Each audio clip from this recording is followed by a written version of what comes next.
مزہ چکھاتے ہیں، ان پر ہم عذاب نازل کرتے ہیں، اور مثالیں بھی پیش کی اللہ رب العالمین نے کہ پچھلی کئی امتوں کو ہم نے ان کی سرکشی کی وجہ سے، ان کے گناہ اور جرم کی وجہ سے، جس میں سب سے اہم ان کا کفر کرنا ہے، ہلاک و برباد کر دیا۔ اور اس میں یہ پیغام بھی دیا مکہ کے کفار اور مشرکین کو، اور قیامت تک آنے والے تمام کفار، مشرکین، منکرین، سرکشوں اور باغیوں کو، ظالموں کو، کہ وہ بھی اگر پچھلی قوموں کی روش پر چلیں گے، کفر اور سرکشی پر جمے رہیں گے، توبہ نہیں کریں گے، اپنی اصلاح نہیں کریں گے، گناہوں کو نہیں چھوڑیں گے، تو ان کے ساتھ بھی اس طرح کا معاملہ دنیا میں پیش آ سکتا ہے، انہیں بھی سزا دی جا سکتی ہے۔ یقیناً اللہ اس بات پر قادر ہے، اور آخرت میں تو خیر عذاب ہوگا ہی۔ آج کا درس شروع ہوگا ہمارا سورہ مرسلات کی آیت نمبر 20 سے۔ اعوذ باللہ من الشیطان الرجیم، بسم اللہ الرحمن الرحیم۔ الم نخلقکم من ماء مہین، کیا ہم نے تمہیں ایک حقیر پانی سے پیدا نہیں کیا؟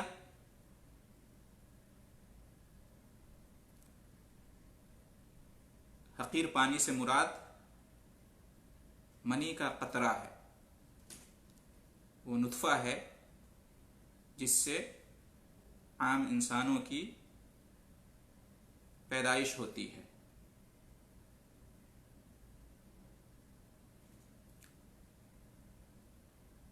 آدم علیہ السلام، حوا علیہ السلام اور عیسیٰ علیہ السلام کے علاوہ تمام انسانوں کی پیدائش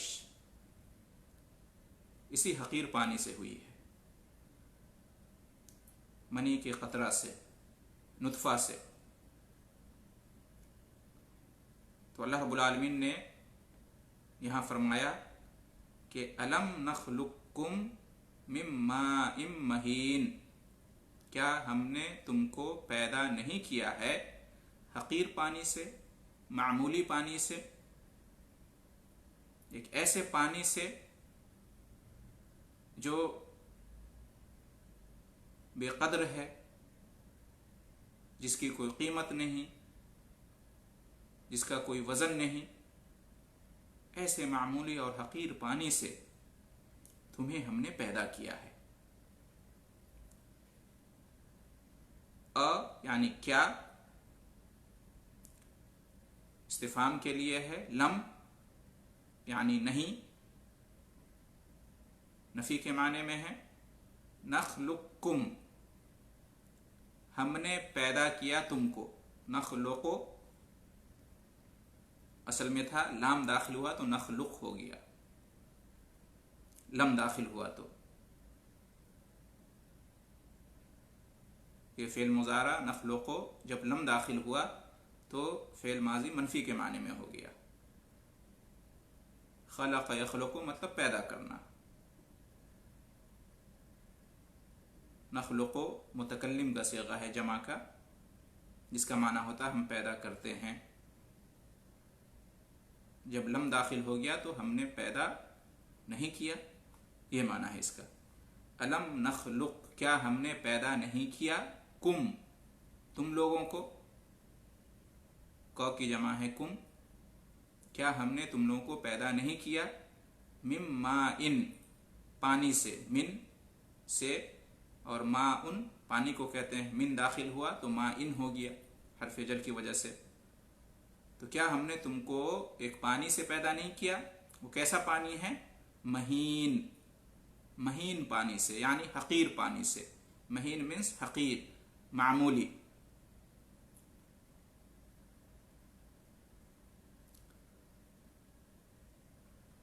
بعض لوگ اس کا ترجمہ ناپاک پانی کہتے ہیں، ناپاک پانی سے پیدا کیا۔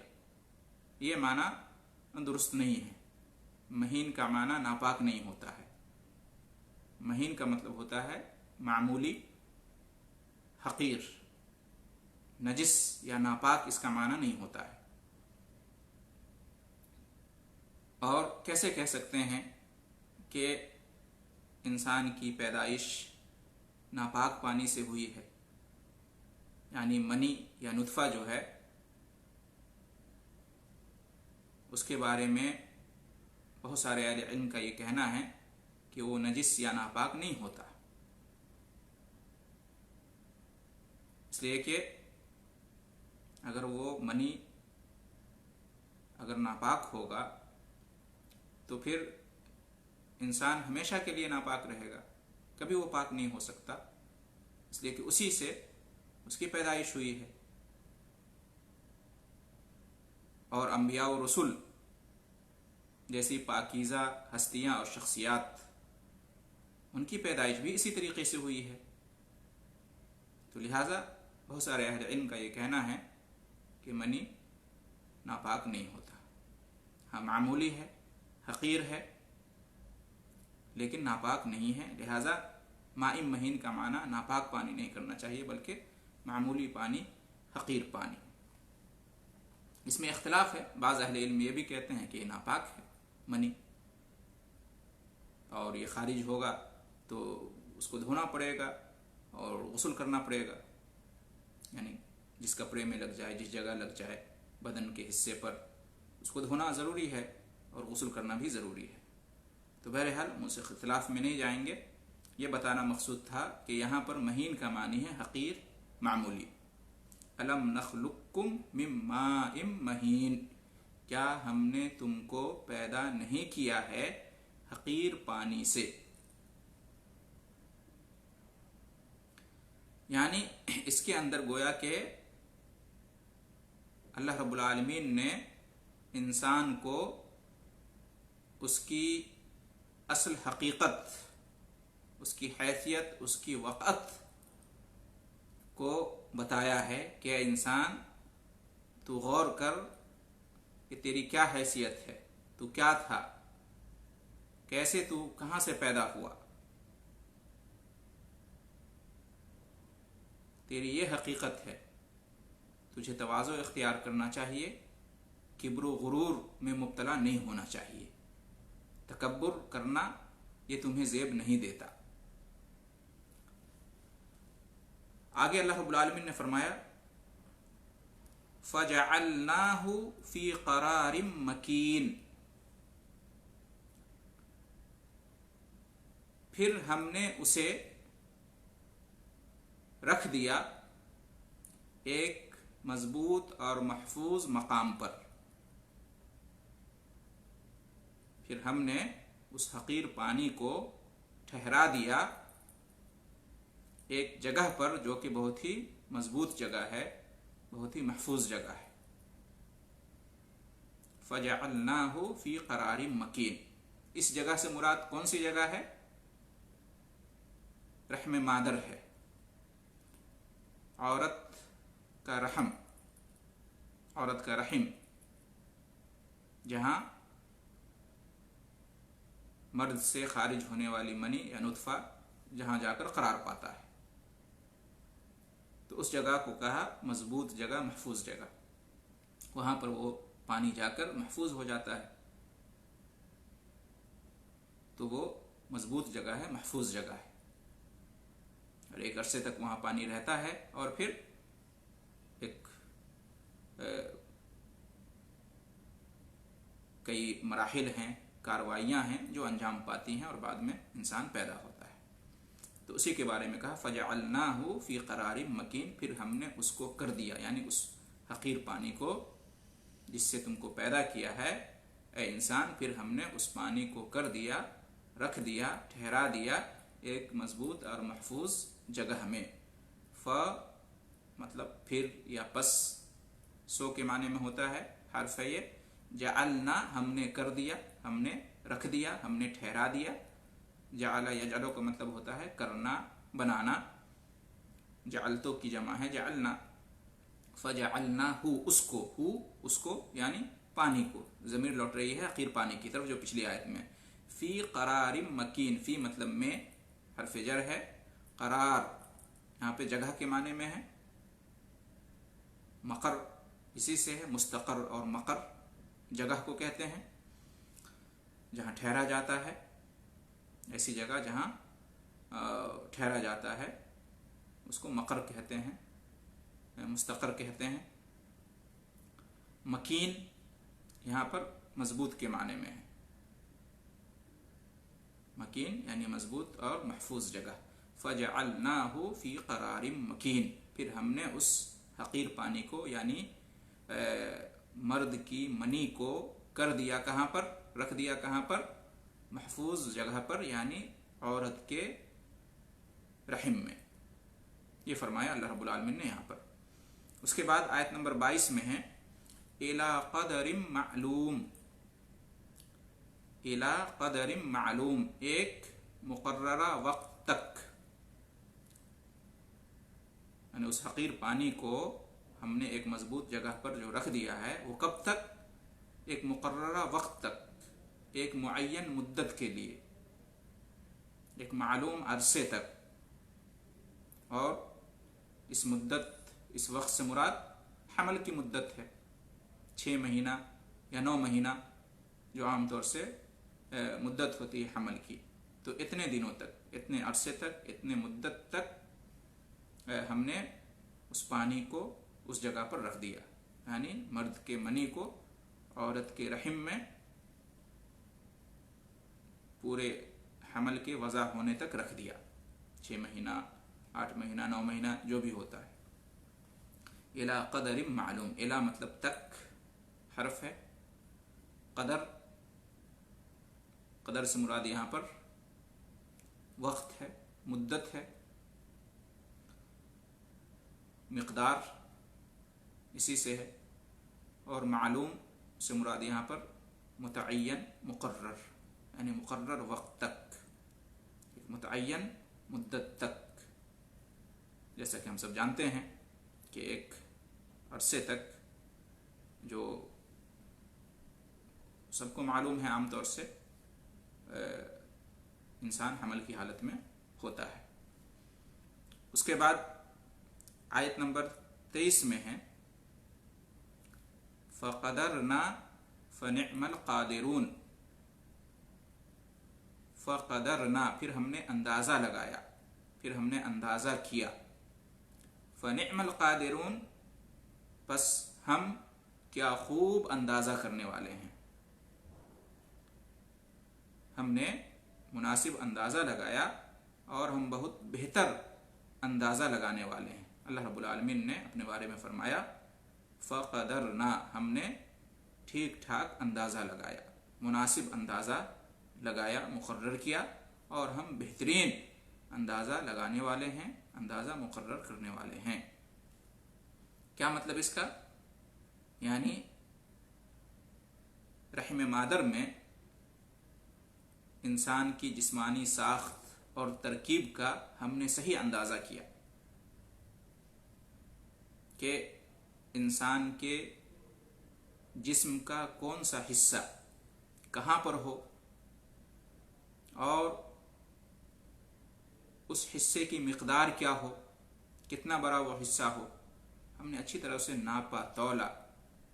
انسان کا قد کتنا بڑا ہو، انسان کے جسم میں جو اعضاء ہیں، 2 آنکھیں ہیں، 2 کان ہیں، 2 ہاتھ ہیں، 2 پیر ہیں، ان کے درمیان کتنا فاصلہ ہو.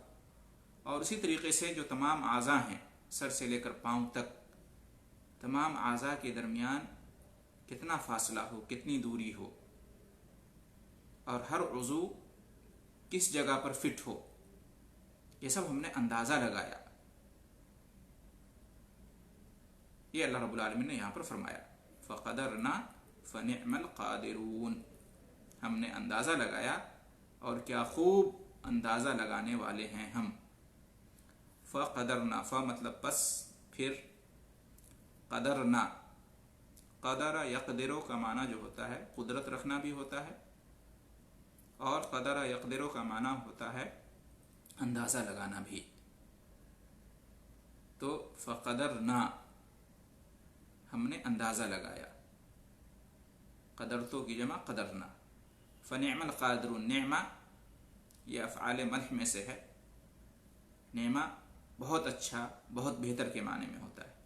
فنعم، ف مطلب پس، اور نعمہ، نعمہ بہت اچھا، بہت عمدہ، بہت بہتر کے معنی میں ہوتا ہے.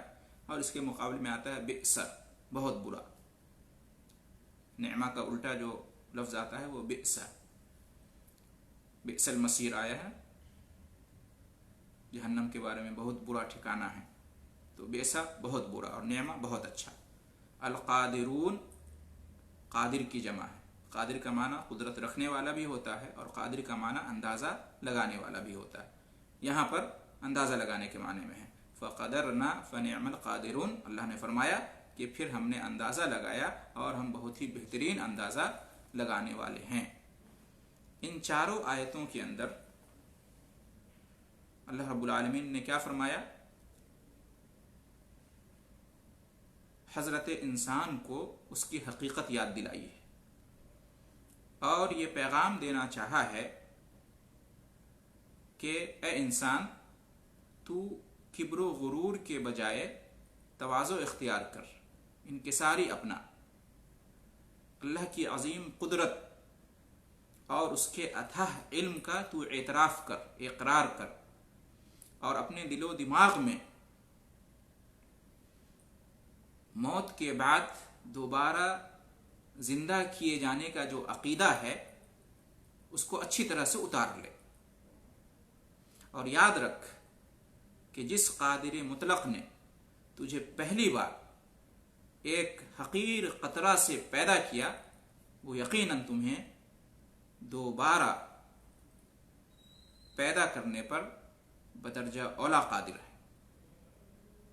اس لیے اللہ رب العالمین نے فرمایا یہاں پر کہ اے لوگو، ہم نے تمہیں حقیر پانی کے ایک قطرہ سے پیدا کیا.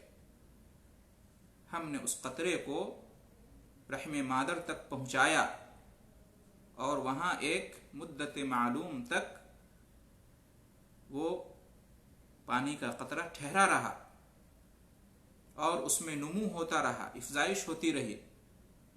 وہ پانی ترقی کرتا رہا، اور ترقی کی کئی مراحل اور مدارس سے گزرا، یہاں تک کہ وہ ایک مکمل ذی روح، جان والا بچہ یا انسان بن کر باہر نکل آنے کے قابل بن گیا. اس کے ذریعے سے اللہ رب العالمین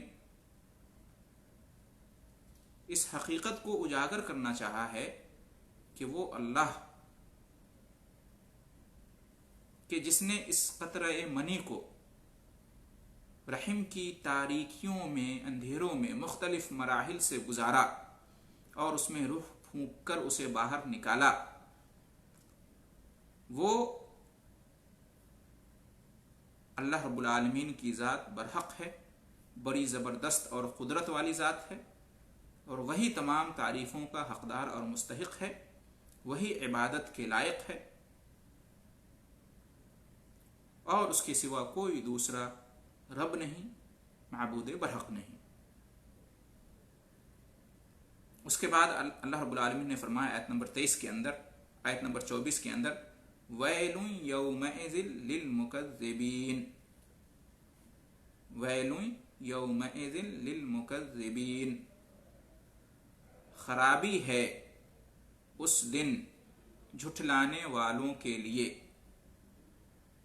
اس سے پہلے بھی آیت نمبر 15 میں یہ آیت گزر چکی ہے، یہ بات گزر چکی ہے. ویل یومئذ للمکذبین، ویل یعنی خرابی ہے، ہلاکت ہے، بربادی ہے، یا جہنم کی وادی ہے. یومئذ اس دن یعنی قیامت کے دن، للمکذبین جھٹلانے والوں کے لیے، یعنی جو لوگ اللہ رب العالمین کی قدرت کا انکار کرتے ہیں، اللہ تعالیٰ کی قدرت کو جھٹلاتے ہیں، اس بات کو جھٹلاتے ہیں کہ اللہ رب العالمین موجود ہے، اور وہی سب کا رب ہے، اور وہی معبود برحق ہے، اور وہ قادر مطلق ہے، مختار کل ہے، علام الغیوب ہے، بڑی حکمت والا ہے، اور وہ تمام لوگوں کو مرنے کے بعد قیامت کے دن دوبارہ زندہ کر کے اٹھائے گا۔ تو جو لوگ ان باتوں کا انکار کرتے ہیں، ان باتوں کو جھٹلاتے ہیں، اللہ کی وحدانیت کو، رسول صلی اللہ علیہ وسلم کی رسالت کو، اور آخرت اور اس کے معاملات کو، جو لوگ جھٹلاتے ہیں، جو لوگ نہیں مانتے ہیں، ان کے لیے اس دن، قیامت کے دن کیا ہے؟ بڑی خرابی ہے، ہلاکت و بربادی ہے اور جہنم کی وادی ہے۔ یہ آیت نمبر 24 میں اللہ رب العالمین نے فرمایا۔ آیت نمبر 25 میں فرمایا الم نجعل الارض کفاتا، الم نجعل الارض کفاتا، کیا ہم نے نہیں بنایا زمین کو سمیٹنے والی؟ کیا ہم نے زمین کو سمیٹنے والی نہیں بنایا؟ آیت نمبر 26 میں فرمایا احیاء و امواتا، سمیٹنے والی کیا مطلب؟ احیاء و امواتا، زندوں اور مردوں کو، یعنی دونوں آیت کو ہم ایک ساتھ جب ملا کر ترجمہ کریں گے تو ترجمہ یوں ہوگا کہ کیا ہم نے زمین کو زندوں اور مردوں کو سمیٹنے والی نہیں بنایا؟ کیا ہم نے نہیں بنایا زمین کو زندوں اور مردوں کو سمیٹنے والی، جمع کرنے والی؟ یہ مراد ہے، یہ ترجمہ ہے اس کا۔ کیا مطلب اس کا؟ زندوں اور مردوں کو زمین نے جمع کیا ہوا ہے، سمیٹا ہوا ہے، اور اللہ تعالیٰ نے زمین کو اس طرح سے بنایا ہے جیسا کہ ہم دیکھتے ہیں کہ جو زندہ لوگ ہیں وہ زمین کے اوپر، زمین کی پیٹھ پر، زمین کی پشت پر رہتے ہیں، بستے ہیں اور اس پر سوار ہیں گویا کہ، جبکہ جو لوگ مر جاتے ہیں وہ زمین کے اندر ہوتے ہیں، زمین کے پیٹ میں جمع ہو جاتے ہیں گویا کہ۔ تو اس لیے کہا کہ زمین کو، اللہ رب العالمین نے فرمایا کہ کیا ہم نے زمین کو زندوں اور مردوں کو سمیٹنے والی نہیں بنایا۔ اور صرف انسان ہی نہیں بلکہ جتنی بھی زندہ چیزیں ہیں اس میں سے بہت ساری چیزیں ہیں جو زمین پر رہتی ہیں اور زمین کے اندر بھی رہتی ہیں، جیسے کہ جو زندہ چیزیں ہیں وہ زمین پر رہتی ہیں، انسان کے علاوہ حیوانات بھی، نباتات بھی، یعنی جانور اور درخت وغیرہ، ان کے اندر بھی زندگی ہے، یہ بھی زمین کے اوپر رہتے ہیں۔ اور زمین کے اندر جو چیزیں رہتی ہیں وہ مردہ ہیں، انسان بھی مرنے کے بعد جب مردہ ہو جاتا ہے تو زمین کے اندر اس کو دفن کر دیا جاتا ہے، اور اسی طریقے سے جمادات وغیرہ اور پانی وغیرہ زمین کے اندر ہوتے ہیں۔ تو اللہ رب العالمین نے فرمایا کہ کیا ہم نے زمین کو زندوں اور مردوں کو سمیٹنے والی نہیں بنایا؟